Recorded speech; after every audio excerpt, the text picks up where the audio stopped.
ರಾಮಯ್ಯ ಒಂದು ಸಣ್ಣ ಹಳ್ಳಿಯ ರೈತನು. ಅವನಿಗೆ ಅಮ್ಮನಿಂದ ಬಂದಿದ್ದು ಕೇವಲ 1 ಎಕರೆ ಜಮೀನು. ಆದರೆ ಆತನು ಅದನ್ನು ತನ್ನ ಪ್ರಾಣದಂತೆ ಬೆಳೆಸುತ್ತಿದ್ದನು.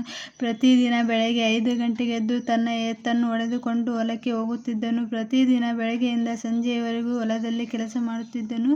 ಒಂದು ದಿನ ಗ್ರಾಮದ ಬೆಳೆಗಳಿಗೆ ಭಾರೀ ಬಿಕ್ಕಟ್ಟು ಬಂದಿತು. ಮಳೆ ಬಾರದ ಕಾರಣ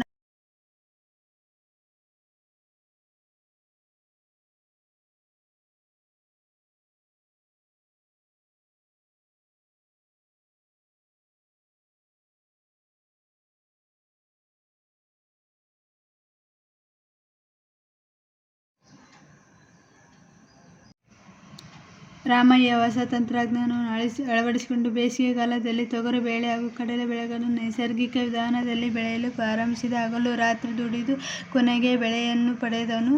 ಇದರಿಂದ ನೀತಿ ಪಾಠ: ಶ್ರಮ ವಹಿಸಿದರೆ ನಮಗೆ ಸದಾ ಫಲ ಕೊಡುತ್ತದೆಂದು ರಾಮಯ್ಯನ ನಂಬಿಕೆ.